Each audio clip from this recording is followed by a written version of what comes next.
Female cone.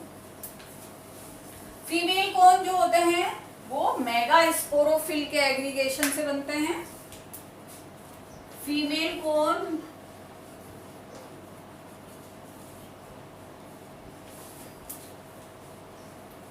Mega sporophyll का aggregation इनको बनाता है, ठीक है। तो यहाँ पर ये फीमेल कोन का निर्माण होता है। अब यहाँ पर साइकस जो आपके सिलेबस में है, साइकस के अंदर फीमेल कोन नहीं पाया जाता है। साइकस में फीमेल कोन या कोन जैसी कोई संरचना नहीं मिलती है। साइकस में ये एब्सेंट होता है। साइकस में केवल मेगा स्पोरोफिल होता है। ये भी एक नंबर का एक क्वेश्चन है। साइकस में फीमेल कोन नहीं बनते हैं। मेगा स्पोरोफिल एग्रीगेट होकर फीमेल कोन का निर्माण नहीं करते हैं। मेगा स्पोरोफिल जो है उस पर निर्माण होता है ओव्यूल का, है ना। हम जब टेडोफाइट्स पढ़ते हैं तो हम क्या बोलते हैं, मेगा स्पोरेंजिया। यहाँ पर हम मेगा स्पोरेंजिया की जगह क्या बोलेंगे, ओव्यूल। ओव्यूल का निर्माण होता है किसके ऊपर होता है, मेगा स्पोरोफिल के ऊपर, ठीक है। ये ओव्यूल जो होता है वो संख्या में अलग अलग हो सकते हैं। एक मेगा स्पोरोफिल पर 2 से लेकर अनेक असंख्य संख्या में ओव्यूल लगे होते हैं। साइकस में पादप जगत में सबसे बड़ा ओव्यूल पाया जाता है, ठीक है। तो एक ओव्यूल की अगर संरचना, एक सिंपल एक कॉमन संरचना अगर मैं एक ओव्यूल की बनाऊं तो वो ओव्यूल इस तरह से दिखाई देता है। एक एलएस के फॉर्म में अगर हम एक ओव्यूल को लिखते हैं तो उस ओव्यूल की संरचना जो होती है वो इस तरह रहती है, ठीक है। न्यूक्लियस होता है इसमें और इसमें इंटेगुमेंट होता है, अध्यावरण जिसे हम कहते हैं ना। एक सिंपल मैं कॉमन संरचना बना रही हूँ, ठीक है। ये किसी का ओव्यूल नहीं है, एक कॉमन जिम्नोस्पर्म का ओव्यूल इस तरह से हो सकता है, ठीक है। इंटेगुमेंट जो होता है वो 3 लेयर्स के अंदर डिवाइडेड रहता है, ओके। ये आप देखो यहाँ पर एक इंटेगुमेंट, एक अध्यावरण है ना। यहाँ पर एक अध्यावरण है कि 1, 2 और 3 लेयर्स के अंदर ये डिवाइडेड रहता है। तो ये 3 लेयर्स जो इंटेगुमेंट की होती है इनको अलग अलग नाम देते हैं। इसको हम कहेंगे अध्यावरण या इंटेगुमेंट। ये इंटेगुमेंट है।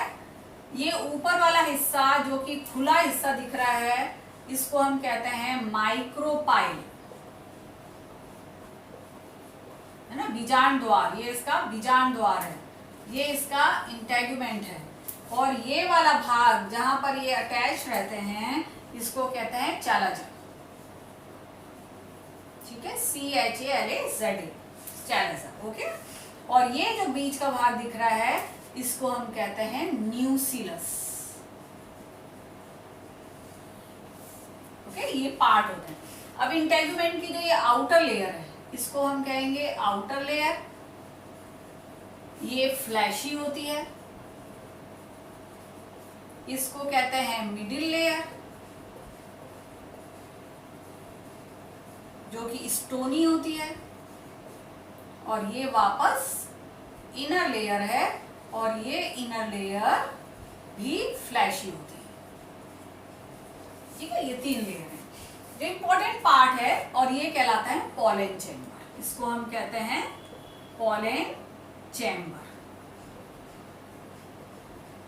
माइक्रोस्पोर जो होते हैं उनको, ये मैं अभी आपको बताना भूल गई, माइक्रोस्पोर को पॉलन भी कहते हैं ना। तो ये वो यहाँ पर जैसे भी 3 स्टेज, 4 स्टेज और 5 साइड स्टेज मैंने बताया, तो वो यहाँ आकर बाकी का डेवलपमेंट करते हैं अपना।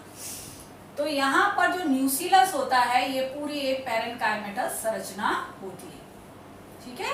अब ये क्या है, ओव्यूल। ये ओव्यूल का एलएस मैंने आपके लिए बनाया है, ये ओव्यूल का एलएस है, ठीक है। अब पूरी की पूरी संरचना चूंकि स्पोरोफिटिक प्लांट पर है तो ये स्पोरोफिटिक प्लांट में पूरी की पूरी संरचना है ये भी स्पोरोफिटिक है, 2x है, डिप्लॉइड है, द्विगुणित गुणसूत्रों की संख्या। तो इस तरह से ये पूरा रहेगा। मैं इसको जल्दी जल्दी यहाँ पर बना देती हूँ, ठीक है। इसको बनाने का पर्पस यह है क्योंकि हम बात कर रहे हैं मेल कोन की। मेल कोन में हमने मेगा स्पोरोफिल पे पाए जाने वाले ओव्यूल के बारे में, ठीक है।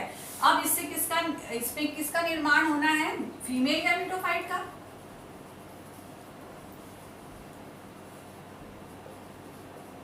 है ना। तो फीमेल गैमेटोफाइट कहाँ बनेगा, अंदर ही बनेगा ना ओव्यूल के, एंडोस्पोरिक जैसे कि होता है कंडीशन, तो अंदर ही बनेगा। अब आप देखिए ये पूरी की ये एक एलएस ओव्यूल आपको यहाँ पर दिख रहा है।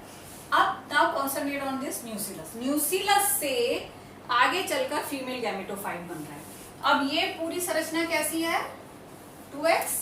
ओके, अब क्या होता है कि जब डेवलपमेंट होता है फीमेल गैमेटोफाइट का, तो न्यूसिलस की इसके ऊपर के ऊपरी भाग से कुछ भाग नीचे, अराउंड 1/3 पार्ट नीचे, एक कोशिका जो होती है वो आकार में बड़ी होने लगती है। एक कोशिका जो होती है वो आकार में बड़ी हो जाती है, ठीक है। उसको पास की कोशिकाओं से पोषण लेने लगती है, आकार में बड़ी होने लगती है, और ये कोशिका जो होती है वो मेगास्पोर मदर सेल के रूप में काम करती है। इस सेल को हम क्या कहेंगे, मेगास्पोर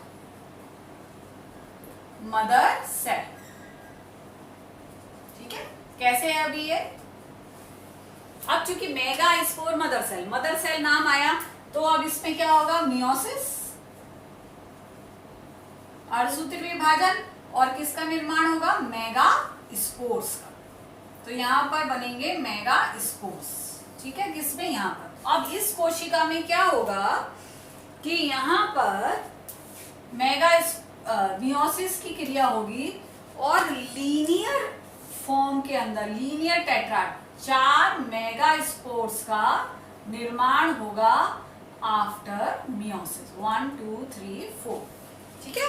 तो इस तरह से 4 मेगास्पोर्स के अंदर बन जाएंगे।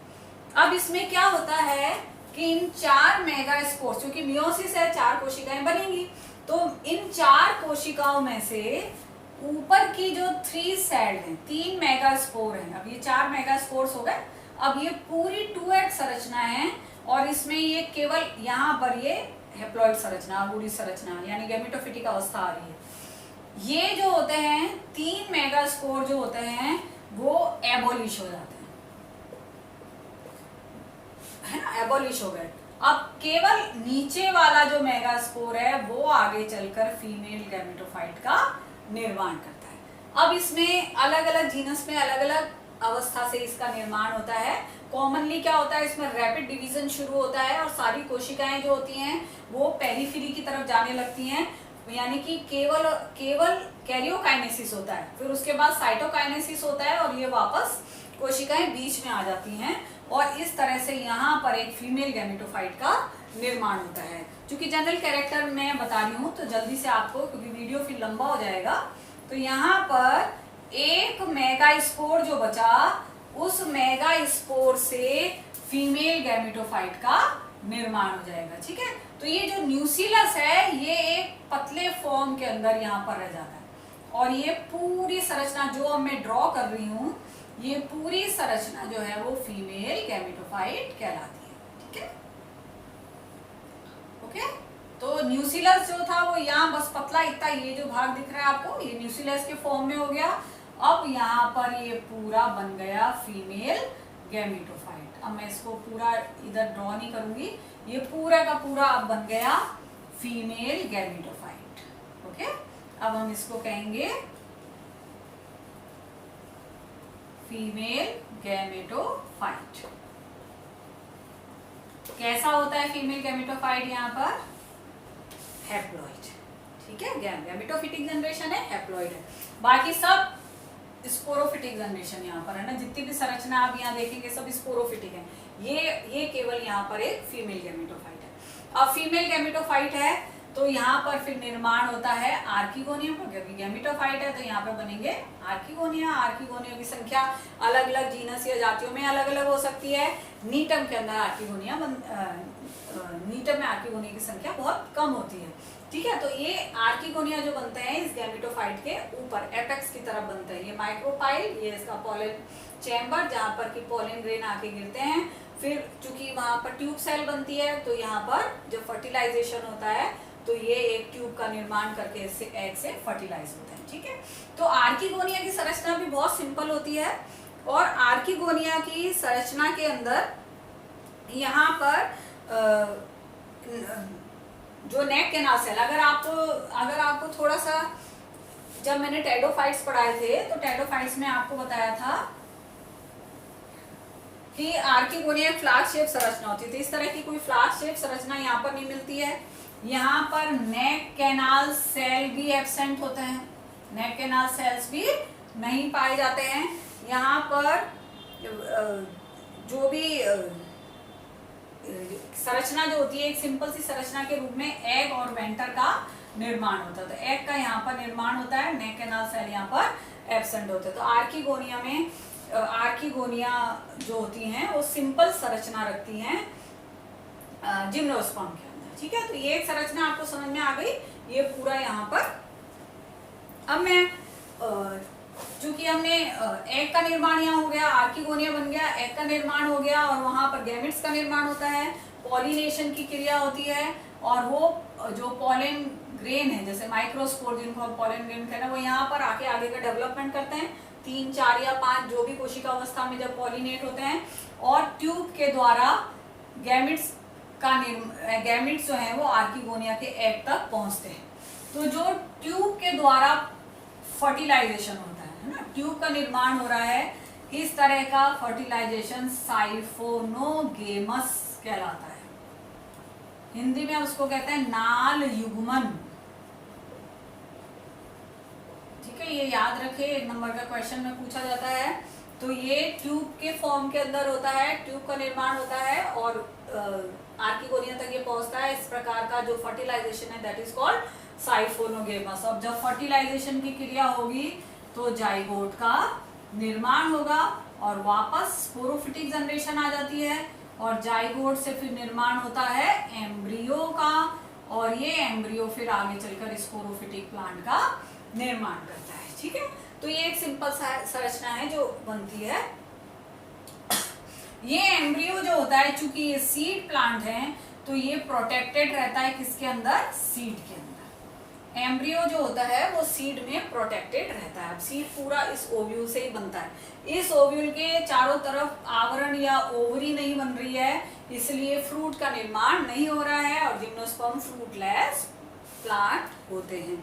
अब मैं इसको यहाँ पर थोड़ा सा साफ करूंगी या मैं इसको रहने देती हूँ। यहाँ पर थोड़ा सा आपको बता देती हूँ कि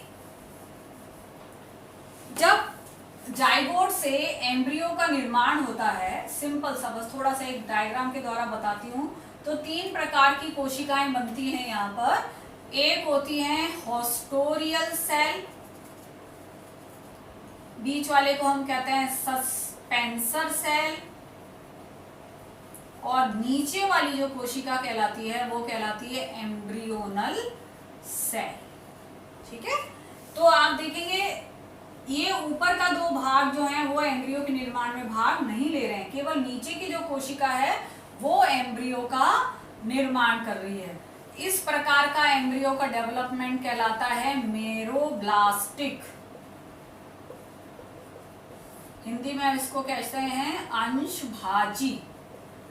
ठीक है, तो ये फिर यहां पर एक क्वेश्चन बनता है, only the lower part of zygote takes part in the formation of embryo. केवल जाइगोट के नीचे का भाग जो है वो एम्ब्रियो के निर्माण में भाग लेता है। इस प्रकार का एम्ब्रियो कैसा कहलाता है, अंशभाजी। ये याद रखिएगा। ठीक है, होस्टोरिया का काम होता है पोषण को लेना, सस्पेंसर उसको अंदर जहां तक हो सके एंडोस्पर्म के अंदर ले जाने का काम करता है जिससे कि अधिक से अधिक पोषण ले सके और ये पूरा एम्ब्रियो जो है वो आगे चलकर फिर ह्यूमन रेडिकल बनाकर एक नए स्पोरोफिटिक पौधे का निर्माण करता है। तो ये एक इम्पॉर्टेंट पार्ट है जिम्नोस्पर्म में कि यहाँ पर केवल पादप जगत में जिम्नोस्पर्म में ऐसा होता है मेरोब्लास्टिक या अंशभाजी डेवलपमेंट। ठीक है, अब एम्ब्रियो जो होता है यहाँ पर वो एम्ब्रियो पॉली एम्ब्रियोनी प्रदर्शित करता है। यहाँ पर पॉली एम्ब्रियोनी यानी बहुभ्रूणता। ठीक है, पॉली एम्ब्रियोनी यानी पॉली यानी मैनी बहुभ्रूणता। बहुभ्रूणता यहाँ पर 2 प्रकार की मिलती है, सिंपल और क्लीवेज। ठीक है, सिंपल जो होती है सरल यानी कि अनेक सारे, जैसे अगर सपोज यहाँ पे 4 आर्किगोनिया है तो 4 आर्किगोनिया का फर्टिलाइजेशन हुआ एग का, और यहाँ पे 4 एम्ब्रियो का निर्माण हुआ। ये अलग बात है कि आगे चलकर ये फिर एक ही एम्ब्रियो जो है वो सीड में मिलेगा, सारे एम्ब्रियो नहीं मिलेंगे। तो इनिशियली तो वो सिंपल पॉली एम्ब्रियोनी कहलाती है। क्लीवेज पॉली एम्ब्रियोनी के अंदर केवल एक आर्किगोनिया में फर्टिलाइजेशन होता है, एक ही एम्ब्रियो का निर्माण होता है, लेकिन वो एम्ब्रियो फिर क्लीवेज यानी उसमें विदलन होता है और अनेक सारे प्रो एम्ब्रियो का निर्माण होता है। वापस दोहराती हूँ, पॉली एम्ब्रियोनी सिंपल वो है जब एक से अधिक जाइगोट बने और उससे अलग अलग एम्ब्रियो का निर्माण हो, और पॉली एम्ब्रियोनी वो है जब एक ही जाइगोट बने और उस जाइगोट से जो एम्ब्रियो बनता है उसमें क्लीवेज हो जाए और अनेक सारे पॉली एम्ब्रियोनों का निर्माण हो जाए, तो हम उसको कहते हैं पॉली एम्ब्रियोनी अवस्था। ठीक है, कौन सी poly embryony? Cleavage poly embryony. तो इस तरह से ये बड़ा क्वेश्चन भी पूछा जाता है, ये जब साइटोस्पाइनस अलग अलग पढ़ाएंगे तब मैं बताऊंगी। तो पॉली एम्ब्रियोनी बहुभ्रूणता सिंपल और क्लीवेज दो प्रकार की होती है। ठीक है, तो अब एम्ब्रियो बन गया, अब सीड का निर्माण होगा, है ना। सीड को हम डिफाइन करते हैं, तो कैसे डिफाइन करते हैं? सीड वो संरचना होती है जिसके अंदर की एम्ब्रियो सुरक्षित पाया जाता है। ठीक है, एक वो संरचना है। अब सीड इसी से बनेगा। अब यहाँ पर आप देखोगे कि पूरा यहाँ पर ये जो भाग है, अब यहाँ पर एम्ब्रियो का निर्माण हो रहा है, ये पूरा एम्ब्रियो यहाँ पर बन रहा है। ओके, कोटाइलेडोन्स, एम्ब्रियो के अंदर जो कोटाइलेडोन्स होते हैं, इस तरह से यहाँ पर एम्ब्रियो का निर्माण हो गया। ठीक है, अब ये फीमेल गैमेटोफाइट जो है, जहां पर एम्ब्रियो का निर्माण हो रहा है, ये फीमेल गैमेटोफाइट,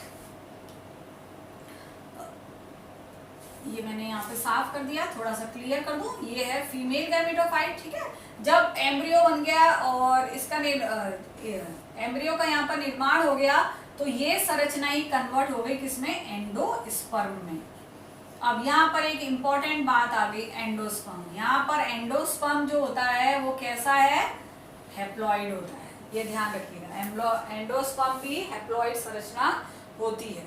ओके, और ये एंडोस्पर्म जो होता है एंजियोस्पर्म के अंदर ट्रिप्लॉइड अवस्था में डबल फर्टिलाइजेशन के बाद बनता है। तो ये बहुत ही इंपॉर्टेंट है कि यहाँ पे जो एंडोस्पर्म है वो हैप्लॉइड संरचना होती है, और ये सब फर्टिलाइजेशन से पहले, यानी गैमेटोफाइट जो है वो पहले ही एंडोस्पर्म में कन्वर्ट हो जाता है। तो यहाँ पर अब सीड, चूंकि सीड की बात हो रही थी, सीड का निर्माण हो रहा था, तो अब क्या करते हैं, ये जो इंटेगुमेंट है ये सीड कोट बना लेता है।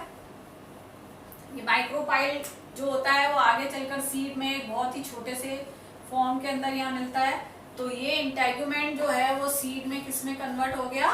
सीड कोट में। ये सीड कोट बना लिया यहाँ पर इसने। ओके, ये कोटाइलेडोन है, कोटाइलेडोन के बीच में यहाँ प्लूम्यूल रहता है, और ये कोटाइलेडोन की संख्या, ये बाइकोटाइलेडोन 2 से लेकर मैनी, पॉलीकोटाइलेडोन पाइनस के अंदर ज्यादा मिलते हैं ना। तो न्यूसिलस बहुत ही कम, एक छोटे फॉर्म के अंदर यहाँ पर पतले से रूप में केवल ऊपर की तरफ रह जाता है, और ये पूरा यहाँ से खत्म हो जाता है। न्यूसिलस केवल ऊपर रहता है सीड के अंदर, एक हल्की सी पतली सी लेयर के रूप में यहाँ पर पाया जाता है। ठीक है, पूरा एंडोस्पर्म यहाँ पर रहता है। अब इसको हम एंडोस्पर्म कहेंगे, फीमेल गैमेटोफाइट नहीं कहेंगे। और इस तरह ये एक सीड का निर्माण होता है। तो ये इंटेगुमेंट ने जो सीड कोट बनाया, ये अवस्था ये थी। ठीक है, न्यूसिलस जो कि एक लेयर के रूप में यहाँ पर थोड़ा सा मिल रहा है, ये भी 2x फॉर्म के अंदर है। ये तो डिफरेंट लेयर ऑफ इंटेगुमेंट है, यानी कि सीड कोट की जो टेस्टा और टेग्मा का निर्माण करते हैं, है ना, टेस्टा और ये बनते हैं, ये इसके बनते हैं। अब ये मेगास्पोर मदर सेल में यहाँ हटा देती हूँ, तो ये इस तरह से एक सीड की संरचना बन जाती है। ये सीड के अंदर एम्ब्रियो है, एम्ब्रियो में ये कोटाइलेडोन्स हैं, बीज पत्र हैं, ठीक है, जो कि बाइकोटाइलेडोन से पॉलीकोटाइलेडोन कंडीशन मिलती है, और इस तरह से ये एक सीड का निर्माण होता है। तो जब सीड बन जाता है तो सीड में डोर्मेंसी जनरली जिम्नोस्पर्म्स के अंदर नहीं पाई जाती है।